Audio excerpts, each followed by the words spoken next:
Good day everyone. Today, I will demonstrate and explain the sales data analysis and assessment using Google Sheets.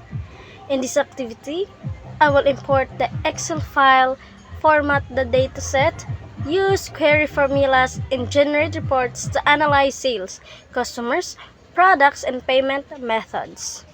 First, I downloaded the Excel file named Online Store Orders from the provided Google Drive link. After downloading, I opened Google Sheets and created a blank spreadsheet. Then I imported the Excel file into Google Sheets.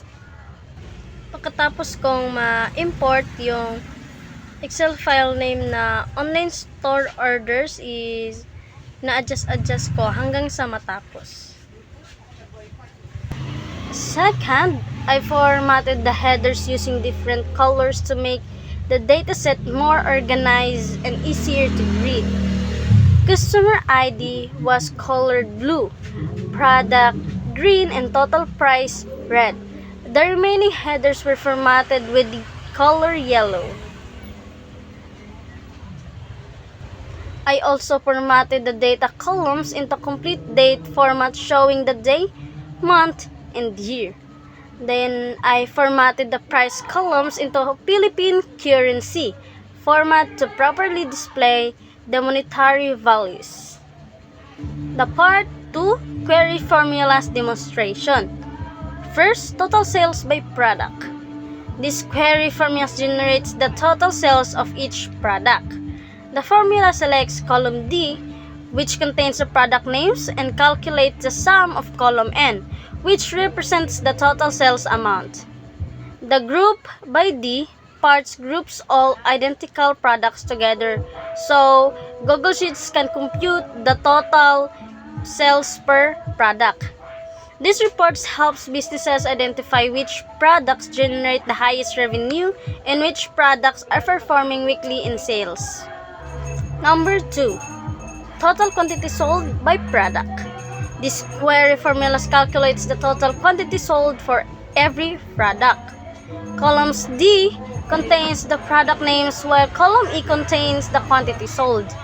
The formula groups products together and adds all quantity sold for each product. This report helps management to understand product demand and identify best-selling items based on quantity.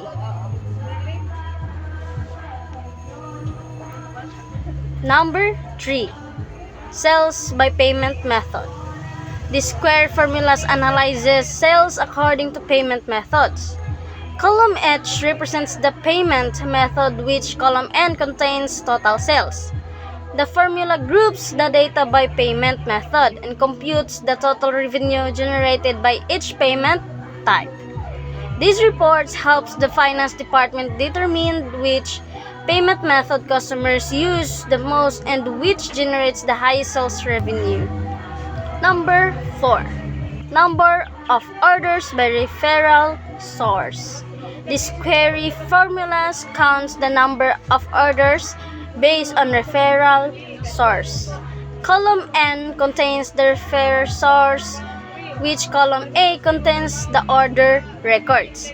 The formula groups the data according to referral source and counts the total number of orders from each source.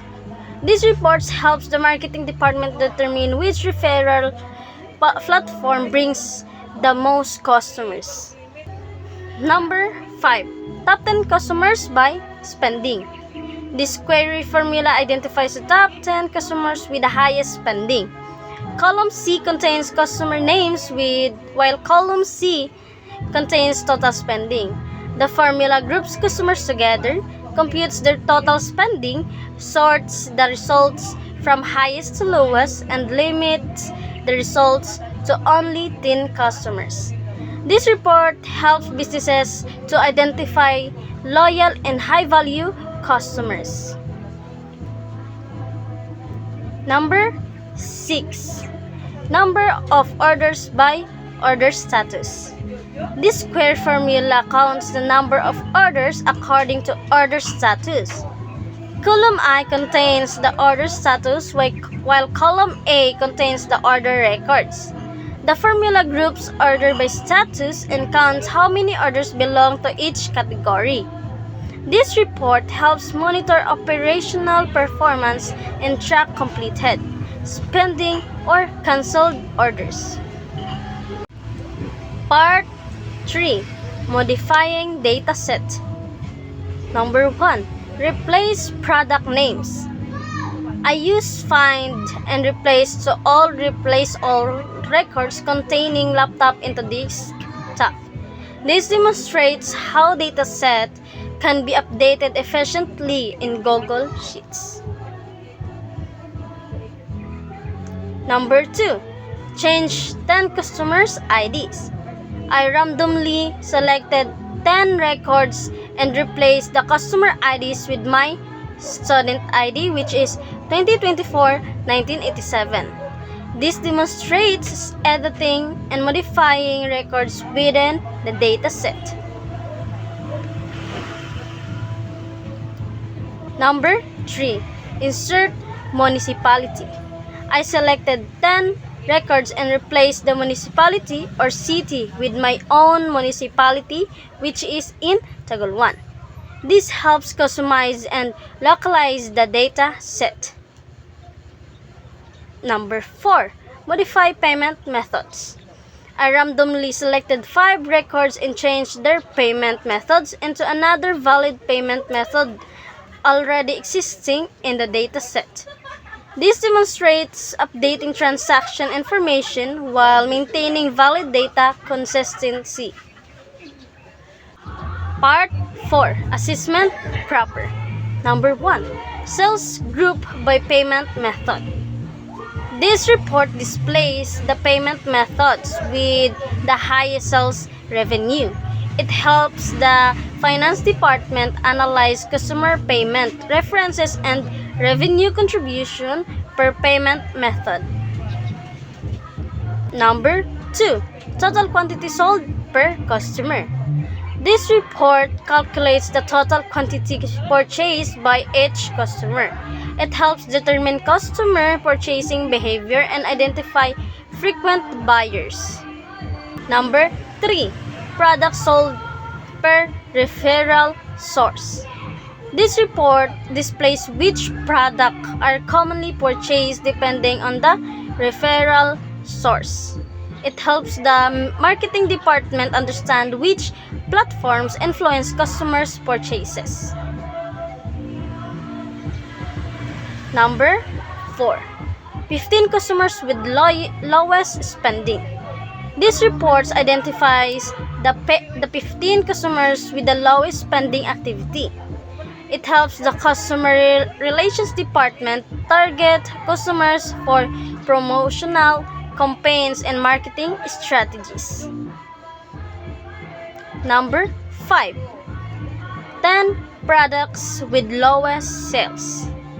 This report identifies the 10 products with the weakest sales performance.